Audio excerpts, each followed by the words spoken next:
vous avez vécu un phénomène paranormal, la libre antenne BTLV est faite pour vous. 01 86 22 21 20 ou rédaction@btlv.fr.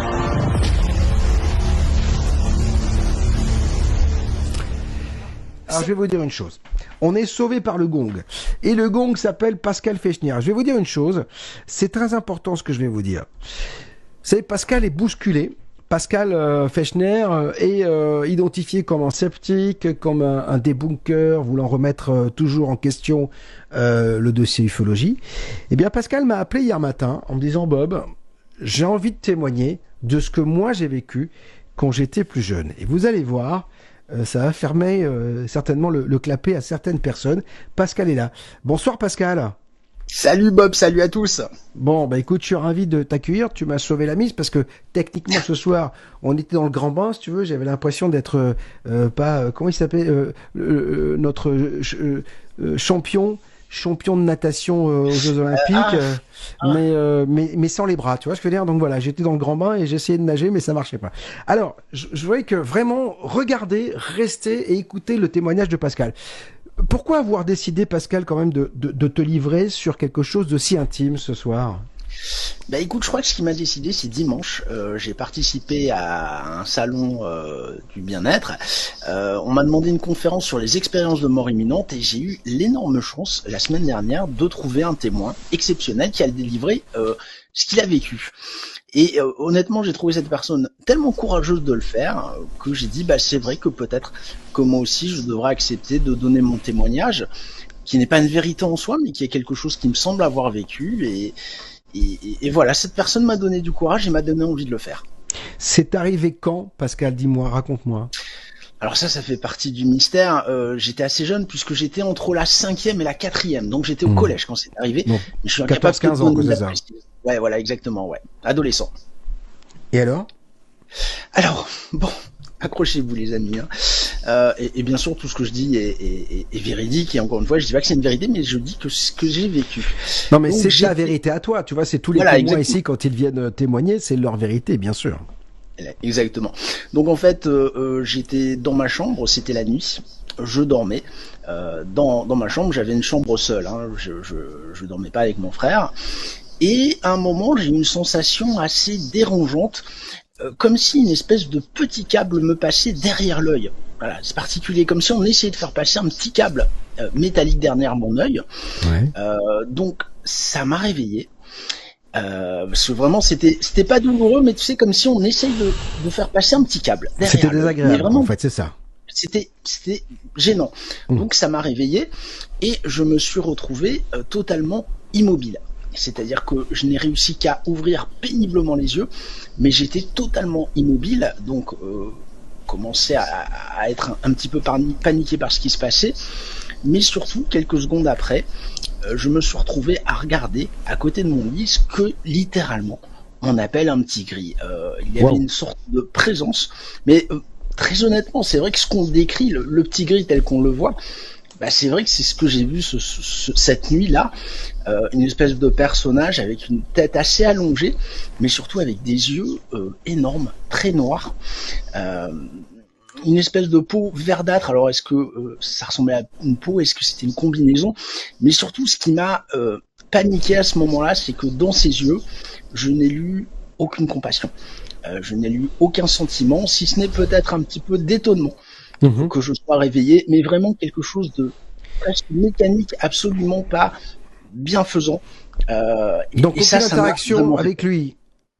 Alors, pas d'interaction, mais c'est ça qui était étonnant. Ses yeux étaient tout noirs, mais on sentait quand même des sentiments et vraiment une espèce d'agacement. Mais je peux vous dire que, encore une fois, je ne voyais aucune humanité et aucune bienveillance dans la créature qui était à côté de mon lit. D'accord. Donc ça fait quand même que c'est quelque chose qui revient aussi dans les rencontres du troisième type, c'est-à-dire que soit ces entités rassurent le témoin en disant rassurez-vous, il va rien se passer, c'est comme ça que les gens le racontent, soit ces entités montrent des images de la terre en feu, cataclysmique, etc.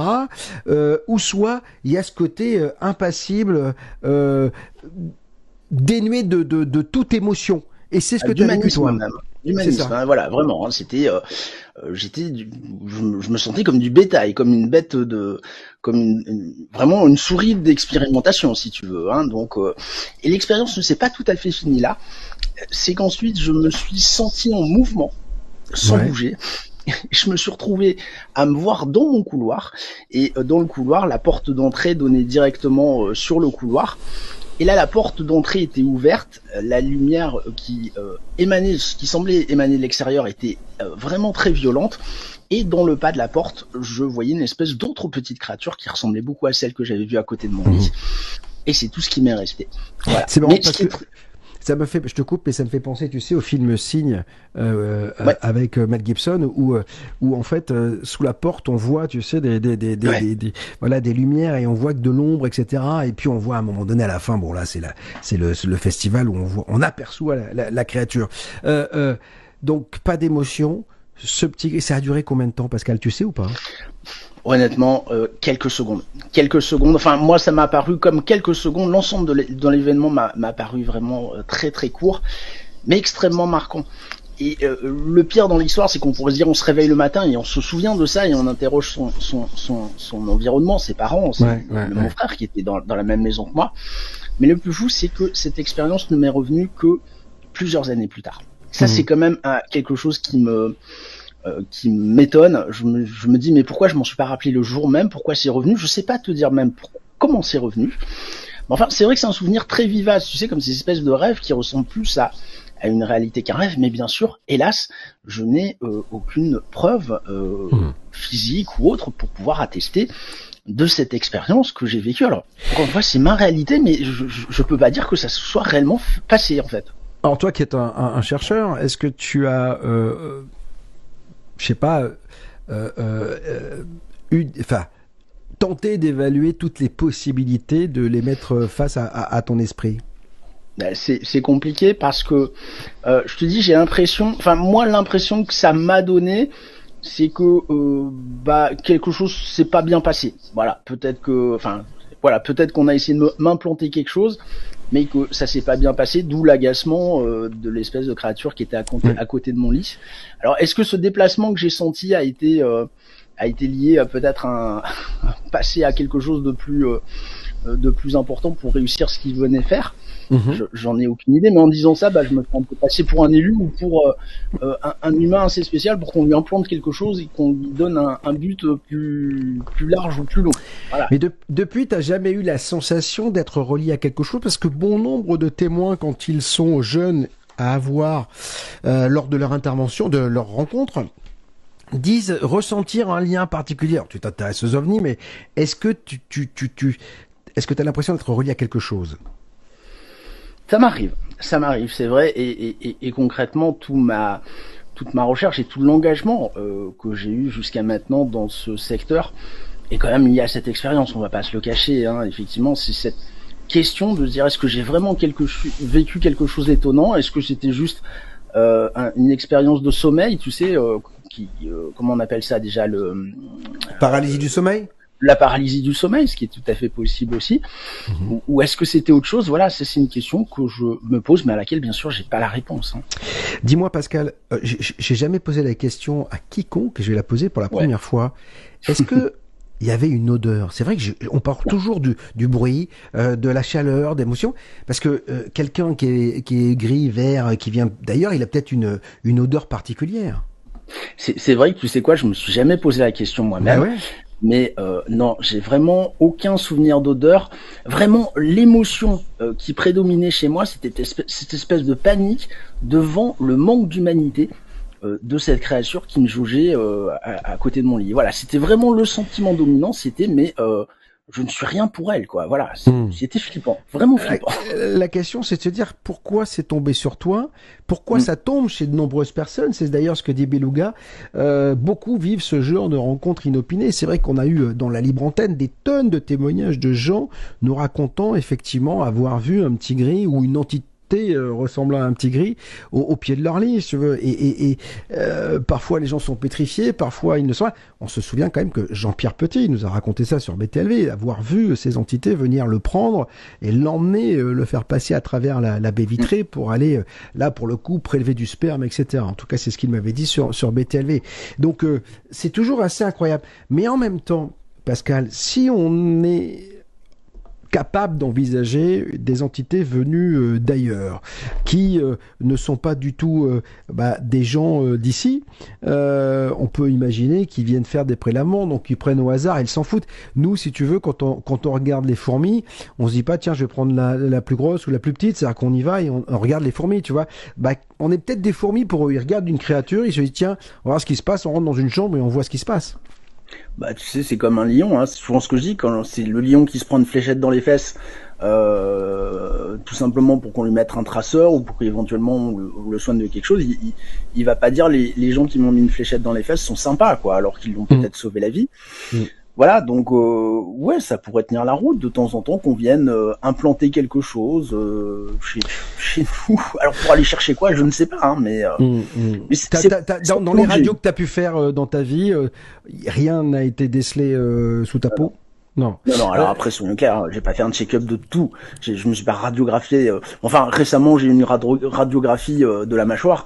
Il y avait rien de spécial. Hein, et voilà, donc tu ne sonnes pas à l'aéroport? Non. Par contre, il y a Véronique, je crois, qui est Véronique qui me dit, ou Virginie, qui me dit, Pascal, il faut faire de l'hypnose. Effectivement, est-ce que tu as pensé à l'hypnose régressive? Ouais. Alors je l'ai fait. Et alors? Je l'ai fait. Alors je l'ai fait chez Camille d'ailleurs, hein, chez Camille et Geneviève à Lonsol. Le résultat n'a pas été très probant. Alors, dans Camille qui était responsable du support abonné il y a quelques années et qu'on salue, qu'on embrasse. Voilà. Ouais, qui est co-créatrice du Maybe Planet. Hein, ne l'oublions pas. Le Maybe n'aurait pas existé sans elle. Et c'est vrai que il n'y a pas eu de souvenirs supplémentaires. C'est-à-dire les souvenirs que j'avais déjà en tête, étaient là, mais n'est pas ressorti quelque chose de supplémentaire de cet épisode. D'accord. Et maintenant, c'était peut-être pas le bon hypnotologue non plus, hypnotiseur non plus, hein, c'est possible. Hein. Ok. Alors, on aura Yasmine dans quelques instants, visiblement, qui est revenue et qu'on a récupéré. Attends, Yasmine, qui est-ce qui me dit Yasmine? Alors, Yasmine qui est là, ouais, d'accord. Juste une question. Je disais en préambule que tu es souvent malmené. Qu'est-ce qui fait, après avoir vécu une telle expérience, que tu sois devenu assez sceptique sur le dossier OVNI? Je crois que ça me rend rigoureux et voilà. Encore une fois, je suis incapable de dire qu'il y a une quelconque réalité dans ce que j'ai vécu. Hein. Ça peut être un rêve tout à fait lucide, enfin en tout cas très très réaliste.